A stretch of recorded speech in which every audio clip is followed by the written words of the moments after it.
인생은 고난이다. 그럼 어떻게? 라는 제목으로 하나님 말씀 증거하도록 하겠습니다. 모든 사람이 생로병사를 겪습니다. 태어나고 늙고 병들고 죽는 거 100%다 경험합니다. 우리 이거 경험 다 할 거 아니에요. 태어나는 거 경험할 거고, 늙는 거 다 경험할 거고, 병드는 거 경험할 거고, 곧 죽음도 다 경험할 것입니다. 100% 인간 예외 없습니다. 이거 말고도 크고 작은 많은 고난의 연속이 인생입니다. 그래서 고난에서 면제받는다, 그건 환상이고 살지 않겠다라는 얘기하고 똑같습니다. 그래서 사는 게 고생이에요. 사는 게 고난이고, 그래서 고난 오는 것을 너무 이상하게 여길 필요 없다라는 것입니다. 사는 게 고난이라니까요. 어떻게 살아야 될 것인가? 메시아 대신 예수님 바라보고 붙들고 살면 죄사함과 의로움이 있고 구원과 자유 풀려난다 그러죠. 묶임에서 그런 승리를 맛보게 된다는 것입니다. 그래서 오늘 5장 이야기는 메시아 된 예수님 붙들고 살라 그러죠. 그러면 구원과 자유가 임하게 될 것이다. 예수와 함께라면 모든 것을 다 이기게 될 것이다. 그런 접근입니다. 크게 두 가지로 살피겠습니다. 첫 번째는 시선의 회복이 있어야 된다는 거예요. 잠깐 문제 쳐다보지 말고 예수님 쳐다보라, 그런 거죠. 우리 인생을 돌아보면 이해 못할 현실을 보게 됩니다. 왜 이러지? 짧게 보니까 이해가 안 되죠. 저도 생각해보니까 이해 안 되는 게 되게 많아요. 참혹한 현실, 말이 되나 이런 거 있지 않습니까? 그때 너무 현실만 쳐다보지 말고 현실을 극복할 수 있게 만드시는 분, 다시 말해서 예수님께 시선을 돌리는 것, 이게 중요하다는 것입니다.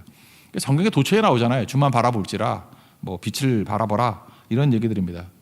이게 시선이 되게 중요한 건데, 두 아들도 아버지 이야기 알잖아요. 우산 장수하고 집신 장수였다며. 그래서 이래도 걱정 저래도 걱정 아니에요. 비가 오면 집신 장수 걱정, 날씨가 맑으면 우산 장수 걱정. 누가 와서 그랬대죠. 반대로 생각하면 되지 않겠냐고. 비가 오면 우산 잘 팔려 좋고, 햇볕 쨍쨍 있으면 집신 잘 팔려 좋고, 하나도 바뀐 거 없죠. 그러니까 인생은 조건이 아니고 인생을 대하는 태도가 중요하다는 것입니다. 뭘 바라볼 것인가. 여러분 지금 잘 보면은 내가 좋은 거 바라보면 다 감사가 나올 것도 있는데, 자기 생각에는 나는 용의주도 하고 침착하고 또 이렇게 정리정돈이 잘 돼서 그래. 자기 그 나쁜 불신앙의 태도를 좋은 걸로 해석을 한다고. 그래서 나는 나쁜 것만 쳐다봐. 잘났다 그러라고, 잘났다고. 그거 아니라는 거죠. 인생은 이게 다 같이 있거든. 인생 투트랙이라고 그랬잖아요. 다 있는데 거기서 좋은 거 바라보는 게 되게 중요하다는 것입니다. 현실은 아수르 군대가 쳐들어오는 상황이잖아요. 암담합니다. 그래서 1절 다 같이 읽겠습니다. 시작. 딸 군대여, 너는 때를 모을지어다. 그들이 우리를 에워쌌으니 막대기로 이스라엘 재판장의 뺨을 치리로다. 대적이 침공한다 그런 거죠. 그래서 모여서 대비하라. 근데 딸 군대여 이렇게 묘사를 했죠. 아들이라고 묘사한 것도 있지만, 너는 내 아들이라 그런 것도 있지만, 딸이라고 묘사할 때는 좀 이렇게 애틋한 마음이죠. 그러니까 저도 딸을 두고 있는 아버지인데 아들보다는 더 안쓰럽잖아요. 그죠? 이렇게 약하다 그런 뜻, 아끼는 마음. 그래서 아수르의 침공 앞에 너무 약한 모습이죠. 그래서 딸 군대요 이렇게 묘사했다고 생각을 합니다. 막대기로 재판장을 쳤다 그러는데 여기 재판장은 왕이거든요. 왕의 뺨을 친다. 조롱, 수치 그랬다는 거예요. 속수무책이다. 그러니까 어디나 그렇지 않습니까? 이게 뺨을 친다라는 건 모독이죠. 이렇게 모독당했는데도 힘이 없으니까 아무것도 안 되는 거죠. 우리도 인조 때인가요? 삼전도 구려 가시죠. 청태종이 와가지고 무릎 꿇게 만들고, 멍청한 녀석들 준비는 안 하고 명문론 붙들고 있다가 이꼴 되잖아요. 3배 9 고들에 3번 잘하고 한 번 잘할 때마다 머리를 꽝꽝 3번 소리 나게 해야 됐다면서요. 소리 안 난다 그래가지고 피투성이었다고 그런 얘기도 있는데, 지어낸 얘기 같기도 한데, 어쨌든 고통도 고통이지만 이게 무슨 조롱입니까? 무슨 수치입니까? 그런 수치를 얘기하고 있다는 거예요. 그때 암담한 현실 너무 쳐다보지 말고 오실 메시아 바라보고 예수님 바라보고 힘 얻어라, 그런 뜻이죠. 주님이 일하시면 해결된다. God works. 그러면 이기게 된다. 주만 바라볼지라. 그래서 주님 바라보는 얘기가 2절 나오잖아요. 그죠?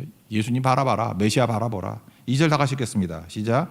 베들레헴 에브라다야, 너는 유다 족속 중에 작을지라도 이스라엘을 다스릴 자가 내게로 나올 것이라. 그의 근본은 상고에 영원에 있느니라. 동방 박사들이 와가지고 마태복음 2장이죠. 유대인의 왕으로 오시니 메시아가 어디서 태어나냐 죽이려고 이렇게 왕이 물으니까 제사장과 서기관들이 뭐라 그래요? 미가서 5장 2절에 예를 들어서 베들레헴입니다. 그래서 그 일대에는 2살 이하의 어린이들 다 죽였다. 그런 얘기에 근거되는 구절이죠. 여기 보니까 베들레헴 에브라다 이게 뭐 같은 뜻이에요. 베들레헴은 떡집이란 뜻이고 떡집, 빵집, 파리바게트 그런 거예요. 그죠? 베들레헴 떡 빵집. 그리고 에브라다라는 뜻은 열매 맺다 그런 뜻이에요. 그러니까 이름만 보면 되게 풍성해 보이고 좋아 보이죠. 떡집에 빵집에 열매가 풍성하다. 근데 실제로 되게 작은 곳입니다. 지금도 가보면 되게 작아요. 작은 데입니다. 뭐 예루살렘에 비교하면 아무것도 아닌 거죠. 그래서 여기도 작다 그러잖아요. 작을지라도 이스라엘을 다스릴 자가 내게서 내게로 나올 것이라. 그러니까 예수님은 작은 데서부터 다스릴 자로 나타나시는 분이다. 이렇게 말하고 있다는 것입니다. 우리 룻기를 보면은요, 룻하고 보아스하고 로맨스 벌어진 데가 어디예요? 그게 베들레헴 아니에요? 베들레헴. 거기서 이세가 나오고 다윗의 고향도 베들레헴이고. 그러니까 이게 다윗의 뿌리다 그런 얘기죠. 이 베들레헴 작지만 거기서 큰 메시아가 나타나게 될 것이다. 근데 그 메시아가 여기 상고 영혼 그러는데 태초부터 연결돼 있다라는 거예요. 예수님은 그냥 인간이 아니라 하나님 되신 분이 여기 작은 자로부터 나오기 시작한다라는 것입니다. 그래서 성경에서는 크다라고 하는 게 좋은 뜻이 한 번도 없다 그랬죠. 큰 성 바벨론이요, 뭐 큰 니느웨요, 뭐 이런 건 전부 다 탈취하고 남의 것을 빼앗았기 때문에 커졌다 그런 뜻이지, 크기는 나쁜 것으로 묘사할 때 많이 쓴다고요. 그런데 작다라고 뭐 이걸 강조하는 것보다도 생명이죠. 겨자씨 같은 걸 보면 작지만 생명이 있는 거. 그러니까 예수님과 함께한 자금은 강력합니다. 그게 중요하다는 거예요. 우리가 아무리 작다고 느낀다 할지라도 강한 힘은 예수님과 함께하면, 메시아와 함께하면 강해질 수 있다. 그래서 환경 쳐다보지 말고 아무리 약해도 예수님 바라보면 강해질 수 있다. 그거 붙들라는 것입니다. 예수님을 바라본다는 게 뭡니까? 예수님은요, 이렇게 세상적인 시각을 놓고 볼 때는 베들레헴 에브라다 같아요. 약해 보인다니까요. 너무 약해 보이고. 그래서 예수님의 그 어리석어 보이는 것을 의지해야 됩니다. 예수님이 약해 보이는 것을 의지해야 돼요. 고린도전서 1장 25절 보니까 하나님의 어리석음이 사람보다 지혜롭고 하나님의 약하심이 사람보다 강하니라. 이게 신앙 태도라니까요. 우리 인간이 뭐 날고 뛴다는 사람들은 다 있지 않습니까? 뭐 모사들, 뭐 능력자들. 아무리 머리 굴려봐야 하나님의 어리석음보다 못하다는 거예요. 그리고 인간이 아무리 강한 거, 뭐 군마, 병거 다 동원해도 하나님의 약함보다 이게 더 강하지 못하다라는 겁니다. 이제 그걸 강조하고 있어요. 그러니까 하나님의 어리석음 대표적인 게 뭐죠? 십자가 아니에요? 십자가. 고린도전서 1장 23절 보니까 우리는 십자가에 못 박힌 그리스도를 전하니 유대인에게는 거리끼는 것이고 이방인에게는 미련한 것이다. 그러나 구원을 얻은 우리에게는 뭐 헬란이나 유대인이나 그리스도는 하나님의 능력이요 지혜다. 이거죠. 그러니까 신앙생활이라는 게 뭔지 아십니까? 세상이 똑똑하다 그러는 거 지금도 세상 지혜 다 알잖아요. 세상이 뭐 똑똑한 사람들, 지혜로운 사람들 간다. 그게 승리 못한다니까요. 오히려 하나님이 어리석어 보이는 거, 미련해 보이는 거 붙들면 승리한다. 이게 신앙입니다. 그래서 교회에 온 사람들 보면 세상 사람들 볼 때 되게 미련해 보여요. 저 미련 곰탱이들 저런 걸 믿냐? 그 바보들 같고 어리석어 보이고 약해 보이고 쪼다들 같이 보이고 그런 거예요. 그러니까 예수쟁이 그럴 때 뭐 좋은 의미로 쓰나? 그죠? 요즘에 뭐 개독교 그런데 뭐 좋은 의미로 쓰나? 나쁜 의미로 쓰는 거지. 그러니까 조롱이거든요. 근데 하나님의 미련함, 하나님의 어리석음이 세상보다 더 지혜롭다니까요. 그래서 승리하는 거죠. 우리 인생이 그렇다는 것입니다. 그래서 십자가가 되게 어리석어 보였는데 십자가가 행했던 게 뭐예요? 우리 죄 문제 해결했지. 의로움 해결했지. 천국 가는 거 해결했지. 그 다음에 마귀를 멸하는 거 다 해결했잖아요. 십자가를 해결 못하는 게 뭐가 있습니까? 우리 인생이 그래요. 십자가가 어리석어 보이는데 그걸로 모든 승리를 다 이뤘다니까요. 마귀가 아주 참패를 당했던 게 뭐냐? 십자가에서 참패를 당했다는 거예요. 그래서 우리가 하나님의 미련함, 하나님의 어리석음 붙들어야 된다는 것입니다.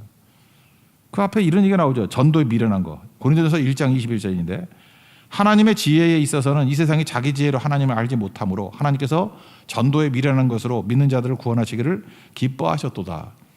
전도 그러면 한번 생각을 해보세요. 이렇게 많은 미디어에 노출되어 있고 뭐 좋은 책들도 많고 그러는데 그런 걸로도 설득 안 되는 사람이 그 오영이 정도 들고 나가가지고 이렇게 뭐 전하면 그걸로 과연 그의 믿음의 체계가 바뀔까? 되게 미련해 보이잖아요. 전도라는 방법이 지금도 시대에 뒤떨어진 것 같이 보이지 않아요? 요즘이 어떤 시대인데 미디어 시대인데 어떻게 전도라는 그런 촌스러운 방법, 미련한 방법을 하고 들고 나가느냐. 그런데 어느 시대나 그래요. 전도 때문에 예수 믿게 되는 거지 다른 걸로 믿는 경우가 없어요. 우리 잠깐 그랬으면 좋겠다고 생각하죠. 뭐 이렇게 영화 같은 걸 보다가 스스로 깨우침이 있어가지고 자기 발로 나오고. 저도 이렇게 목회를 하다 보니까요. 자기 발로 교회 왔다고 하는데 자세히 들어봐요. 자기 발로 온 게 아니야. 그죠? 결국은 누군가의 전도에 의해서 그게 쌓이고 쌓여가지고 그냥 그날만 자기 발로 온 거지. 그 전까지는 전도의 미련한 것이었어요. 그게 능력이죠. 어제도 고성 우리 간담회를 가졌었는데 23개 교회 목사님들이 모셨다 그래요. 한 분만 빼놓고. 한 분은 아마 코로나에 걸리신 것 같아요. 한 분 빼놓고 다 오셨다 그러는데 그때 처음에는 뭐 구구한 얘기들이 많잖아요. 이게 과연 될까, 힘들지 않을까, 상황이 뭐 그러는데 이야기 나누다 보니까 결국 전도의 미련함 때문에 믿게 되고 변화된다는 거 믿고 의지하는 거예요. 그게 크리스천들 아니에요? 거기에 놀라운 능력이 있죠. 우리 목사님 한 분이 이렇게 뭐 브리핑했더니 또 질의응답하면서 이렇게 한 마음이 되고 저한테도 이렇게 메시지가 많이 오더라고요. 목사님들이 결국 전도의 미련함밖에 없다고. 전도에는 답이 없다고. 결국 교회에서 믿게 된 사람 다 전도로 믿은 사람들이지 그거 아니면 지금 뭐 다 무너졌을 거라고. 그런 고백을 하는 분들도 있습니다. 청소년 캠프 또 이렇게 브리핑했던 전도사님 계시는데 또 그거 가지고도 청소년 답이 없었는데 그냥 작으면 몇 명 없으니까 힘들잖아요. 그거 기다린다 그러고 고성 있는 청년들이 또 얼마 전에 또 우리 교회도 올라와서 몇 명이 그래서 같이 준비도 하고 이거 잘 보면 되게 미련해 보이는데 그 인간의 이성으로 미련해 보여요. 근데 시간 지나는 거 보니까 전도에 미련한 것으로 믿는 자들을 구원하시기를 기뻐하셨다. 그게 하나님의 방법이라고요. 그러니까 여러분 잊지 마십시오. 맨날 두 가지 길이 있어요. 인간의 지혜, 날고 기는 지혜들. 그럴듯해 보이는데 그거 가가지고 성공한 예가 없어요. 아직은 나라에 뭐 이렇게 지도자들 뽑을 때 보면 다 똑똑한 사람들 뽑지 않아요. 뭐. 근데 뭐 잘하든가 바보 천치같이 하잖아. 그렇잖아. 근데 예수 믿는 사람들 미련해 보이는 것들 하는데 근데 거기에 생명이 있고 영혼 살리고 구원하고 천국 보내고 할 수 있는 거 다 하지 않습니까? 그러니까 하나님의 미련함을 붙드는 게 믿음이에요. 하나님의 약함을 붙드는 게 믿음이에요. 하나님의 약함은 그게 강한 거죠. 하나님 이게 가까이 가면요 시선도 하나님의 시선이 돼버린다니까. 그러니까 하나님과 함께 하면은 뭐 문제가 풀려서가 아니라 시선이 바뀌어가지고 다 풀려버리는 거예요. 가끔마다 그 등산 저 좋아하는데 뭐 높은 산 나가지 않아요. 그냥 북한산 정도 가는데 100군데 정도. 요즘엔 잘 가지도 않지만 남산 정도만 가도요. 그 남산은 좀 덜한가? 너무한가? 하여튼 북한산 정도 가면은 집들이 성략관 같이 보여. 그래서 야, 뭐 저것 때문에 뭐 욕심부리나. 저렇게 손가락 가려도 안 보여. 아유, 저거에 그게 아파트 한 동이거든. 한 동 다 갖고 있는 사람 없죠, 여기. 그 하나 메토실 그 하나 없어가지고 난리잖아. 근데 제가 이렇게 손가락 가리면 한 동이 다 가려져. 한 동을 줘도 별거 아니거든요. 근데 저희 그 하나 뭐 얻겠다고 난리치고. 그러니까 욕심도 다 사라지고 이게 객관화돼요. 너 지금 뭐 하는 짓이지? 뭐 이런 생각이 들잖아요. 비행기를 타보세요. 그러면 이렇게 빛만 보여요, 밤에. 저거 아무것도 아닌데, 그죠? 우주선을 타본 적은 없죠. 우주선에 보면은 지구가 크리스마스 트리 같이 보인대. 되게 조그맣게. 그러니까 하나님의 시선을 바라보면은 해석이 되는 거죠. 전체가 다 보이니까. 인생이 지금도 해석이 안 돼가지고 맨날 이렇게 안달복달 하는 사람들을 보면은 그 문제에 매몰돼 있어서 그래요. 너무 가까이 보니까. 객관화가 뭡니까? 멀리 보려. 하나님 시각으로 바라보면은 사실 99%의 문제는 문제도 아니었어. 그냥 싹 지나가 버리고 그 다음에 하나님의 능력 의지하니까 나머지 뚫고 지나가는 은혜 역사가 나타나게 된다라는 것입니다. 그래서 우리 고난이 인생이 고난이잖아요. 해야 될 일이 뭐죠? 시선을 예수님께 두라는 거예요. 시선의 회복. 그때부터 다 변화가 된다는 것입니다. 예수님 바라보고 예수님의 눈으로 세상을 바라볼 수 있는 믿음의 종 되길 바랍니다. 그게 이기는 거예요. 또 한 가지는 남은 자대라는 것입니다. 고난 중에도 남은 자대라. 인생이 고난이다 그랬는데 여기 이제 예를 든 게 여인의 해산이 아닙니까? 여인의 해산은 그 여자들이 그 애 낳을 때 그렇게 절망에 빠지는 거 없죠. 아플 거 아니에요. 나 놔본 적은 없지만 이번에 저하고 어떤 사람하고 논쟁이 벌어진 적이 있어요. 암 수술이 아프냐, 제왕절개가 아프냐. 그 내가 해보진 않았으니까 제왕절개가 더 아프다고 주장하는 아주 못된 여자가 하나 있었어. 근데 그랬죠. 아니라고. 제왕절개가 덜 할 거라고. 뭐 목사님 뭐 흉관경을 했으니까 뭐 얼마 짜리지도 않고 뭐 어쩌고 저쩌고 그러더라고. 근데 애가 나오려 그러니까 뭐 크게 찍고 뭐 힘들고 그것도 쉬운 게 아니라고. 저한테 위로는 안 해주고 이제 뭐 하자는 거죠. 하여튼 그런 사람이 있다고요. 근데 제가 이런 얘기를 했어요. 암 수술이 훨씬 힘들다고. 이유가 뭐냐? 이건 사실 세상적으로 의미가 없는 거 아니냐고. 그냥 죽느냐 사느냐 하면서 이게 사실은 뭐 그렇게 큰 의미가 없는 거고, 애 낳는 건 아무리 고통이 있다 할지라도 의미가 있잖아요. 그죠? 생명이 태어나고 자식이 태어나는 거 아니에요. 그러니까 그건 고통의 크기가 아니라 의미의 문제죠. 그렇게 얘기를 하고 돌아섰는데 그것도 아니더라고. 암수술도 의미가 있어요. 유익이 있더라니까요.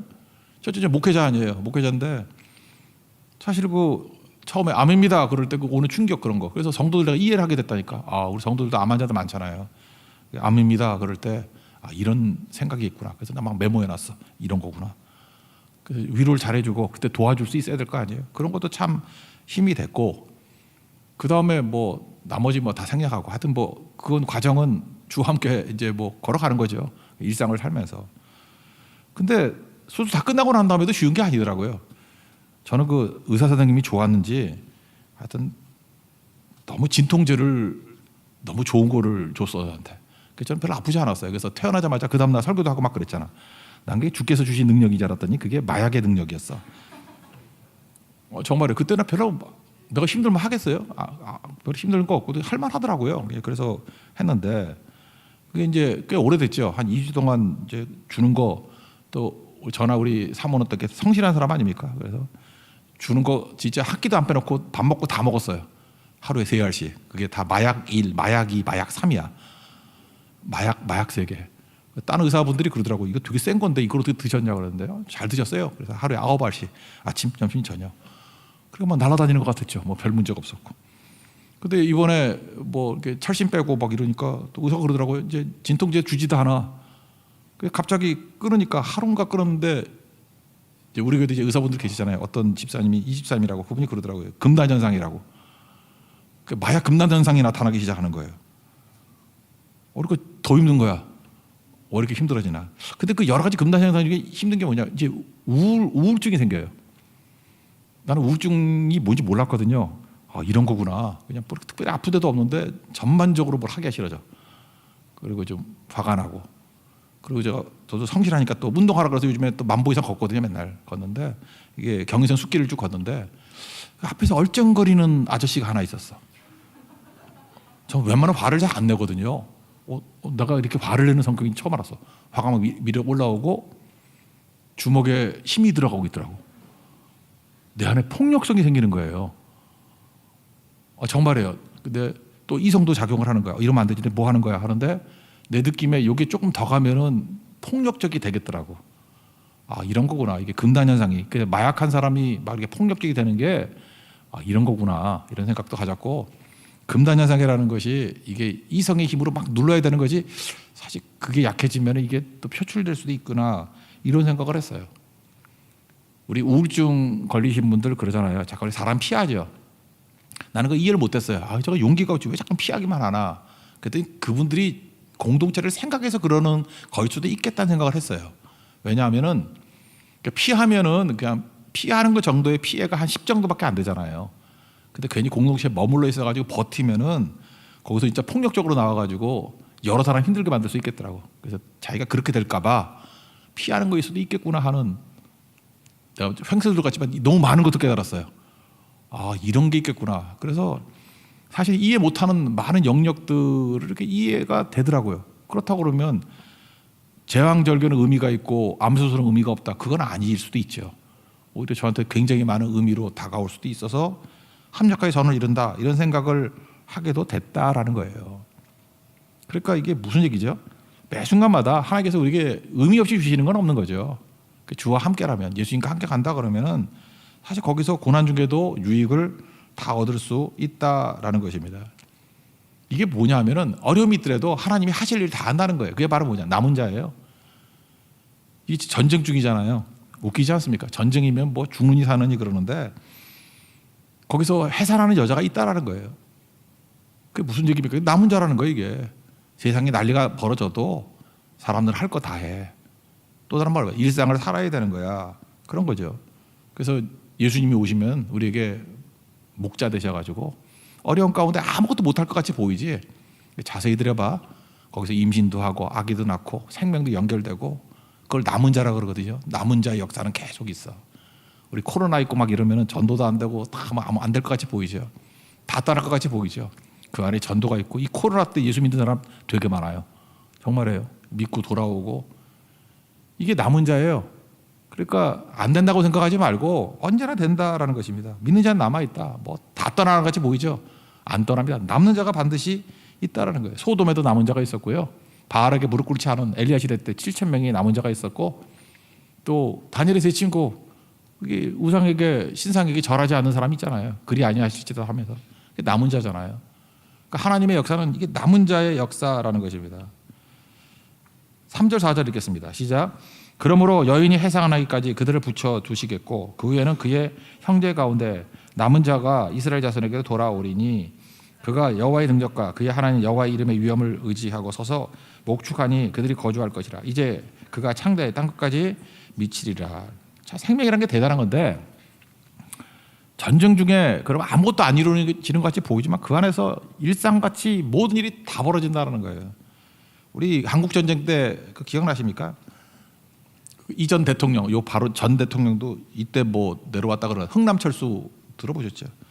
수송선이 미국 수송선인데 전쟁 물자들을 그렇게 싣고 있었잖아요. 무기들 60명 승무원이 타고 있었대요.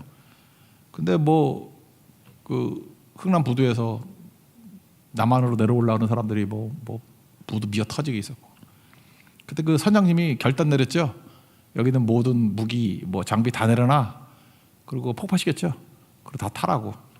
그래서 60명 그 승무원 타는 배에 무려 14,000명이 탔어요. 그래서 14,000명이 그것도 대단한 거죠. 이분 참 훌륭한 분이에요. 그때가 12월 23일인데 그때 옛날 배는 뭐 큰 배니까 천천히 내려왔겠죠. 23일 날부터 흥남에서 쭉 내려와 가지고 그 부산 갔다 거제도에 내려놨는데 이틀 정도 걸렸죠. 3일, 2박 3일. 근데 그 내려오는 14,000명 중에서 애가 5명이 태어났대요. 대단한 거 아니에요? 2박 3일 동안에 5명이 태어났대요. 그래서 미군들이 이름 지었잖아요. 김치라고. 김치 1, 김치 2, 김치 3, 김치 5. 지난번에 뭐 한번 TV 보니까 김치 5 아저씨가 나타났더라고. 내가 김치라고. 김치 5라고. 인생이 그런 거예요. 그죠? 전쟁 중에도 수송선에서 뭐 다 죽어가는 것까지 보여도 그때 생명은 태어나고 있잖아요. 그게 남은 자거든요. 여러분 그래서 큰 거 바라보면서 뭐 이 상황에서 다 끝났다 그러지 말고 잘 보면 생명의 역사는 계속되고 있다라는 것입니다. 저는 제일 그 감격스러운 것 중에 하나가 전쟁 중에도 책을 읽고 있는 노인 사진이 있어요. 그게 멋진 거 아니에요? 타이타닉 보세요. 침몰하기 직전에 악단이 4주를 가까이 뭐 하면서 부르잖아요. 그죠? 연주하잖아요. 그게 인생이라는 거예요. 거기서 하나님의 뜻이 다 이루어지고 남은 자는 일상을 살아가면서 일하더라는 것입니다. 이게 남은 자의 역사예요. 그래서 환경이 어렵다고 아무것도 안 이루어지는 게 아니라 최악의 조건 속에서도 예수님과 함께하면 계속 일이 이루어진다는 거예요. 2002년에 나왔던 그 피아니스트라는 영화 기억나십니까? 그 폴란드에 있는 유태인인데 뭐 이렇게 독일군이 오잖아요. 유태인 수용소 끌고 가는데 그 중에 스틸만이라는 사람 그 전쟁 중에도 피아노 연주하잖아요. 또 숨어 있다가 뭐 깡통 딸라 그러다가 뭐 굴러 떨어져가지고 실수 왜 하는지 독일군 앞에 딱 떨어지잖아. 너 뭐냐 그랬더니 피아니스트라 그러니까 목숨 걸고 죽기 직전에 마지막 피아노 연주하잖아요. 그 사람이 또 살려주고 막 그러죠. 뭐 그런 영화예요. 저는 피아니스트 되게 감동적으로 봤는데 이게 유태인 그 학살하는 영화 중에서 제일 감동적이었다고 생각을 해요. 이유가 뭐냐? 어떤 상황이 벌어진다 할지라도 일상의 일들을 쭉 하면 그 안에서 하나님의 역사가 있고 그 결정 하나님이 하신다는 거예요. 거기서 생명의 역사가 나타나기 시작한다는 거예요. 제가 대학교 갔더니 저하고 같은 대학 나오신 분들 할 건데 뭐 저하고 비슷한 또래들은 꽤 오랫동안 나왔을 거예요. 그 대학교 영어 일과 제목이 The Show Must Go On이었어요. 쇼는 계속되어야 된다. 그 내용이 이런 비슷한 얘기였어요. 어떤 상황, 인생의 희노애락, 입학생인데 여러 가지 일들이 벌어진다 할지라도 명심해라. The Show Must Go On. 그게 참 일과로서 너무너무 좋은 것 같았어요. 인생의 어떤 지표가 된 것 같아요. 쇼는 계속돼야 된다. 할 일 계속 하는 거야. 일상. 어떤 상황 속에서 중단하지 말고 그게 남은 자입니다.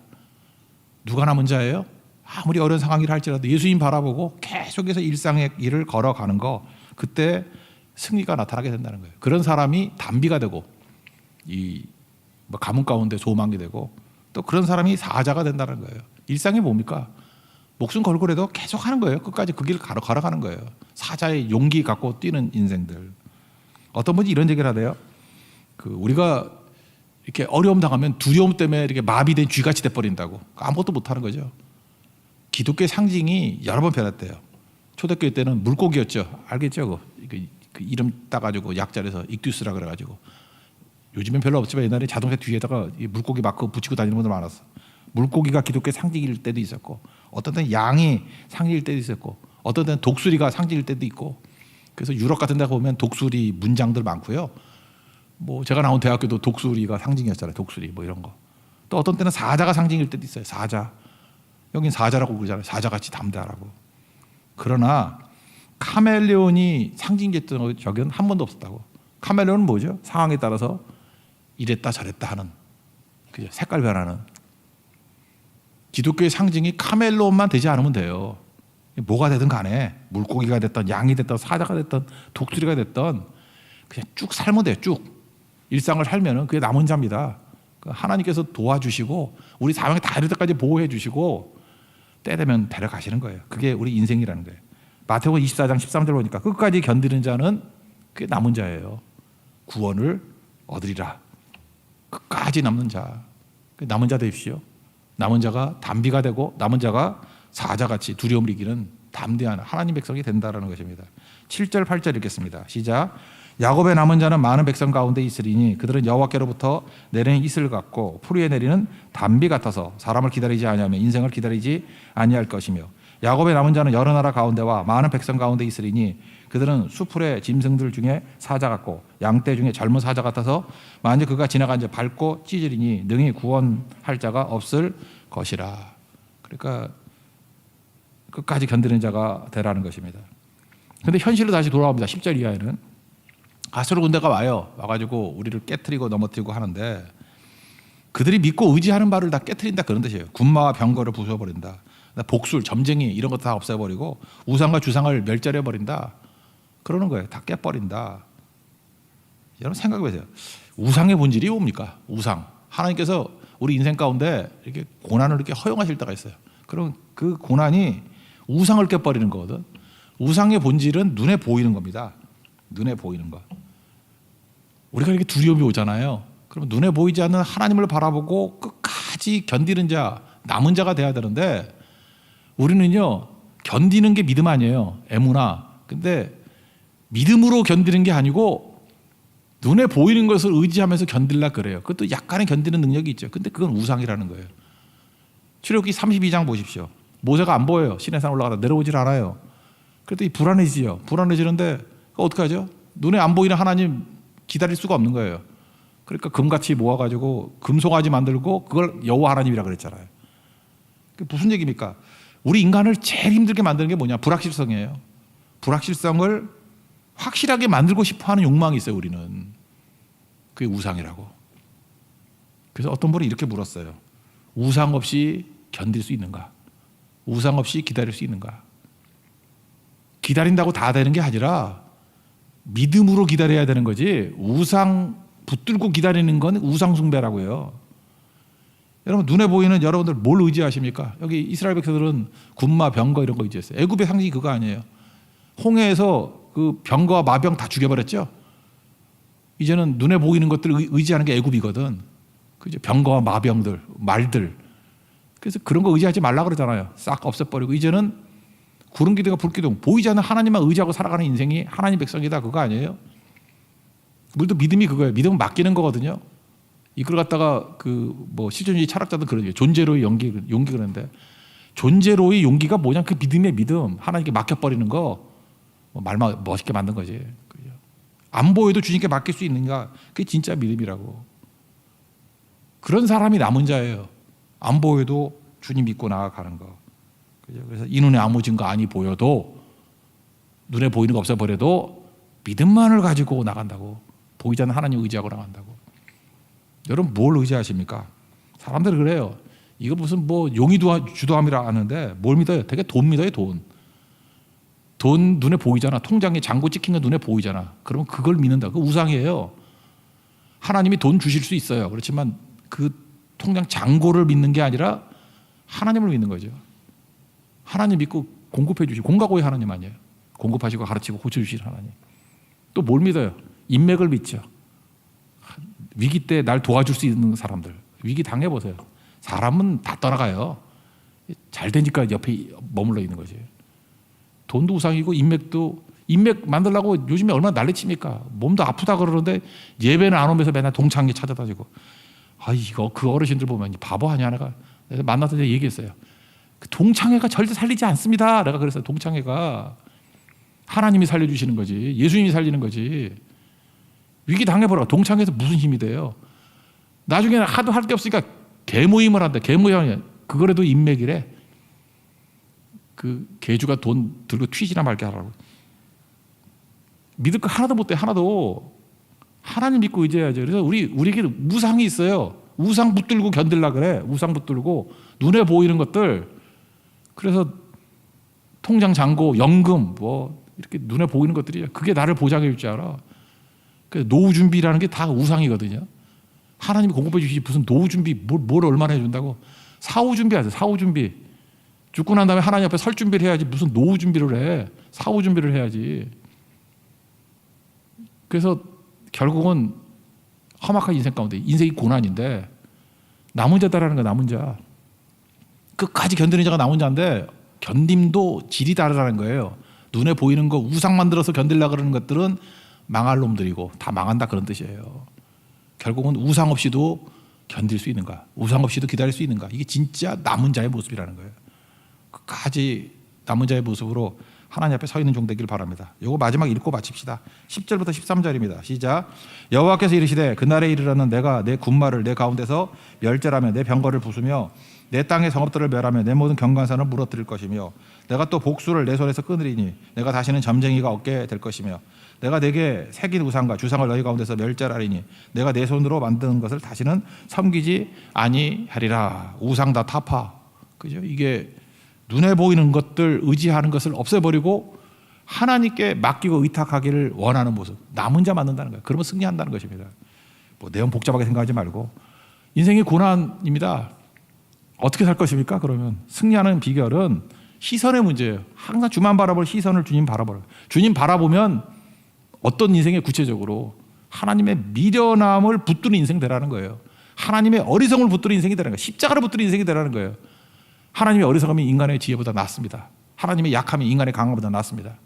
이거 믿는 거죠. 배경이 깔린 거예요. 주님 바라보고 하나님의 미련함 붙들게 해 주옵소서. 그 두 번째 끝까지 견디는 남은 자거든요. 남은 자 되게 하옵소서.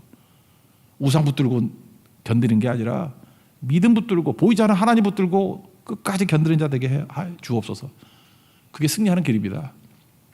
오늘도 여러분들 남은 자가 되고 하나님만 바라보는, 예수님만 바라보는 승리의 종 되어서 언제나 이기는 주의 종 되기를 축원합니다. 축복의 사람 찬양하겠습니다. 다 같이 일어나겠습니다.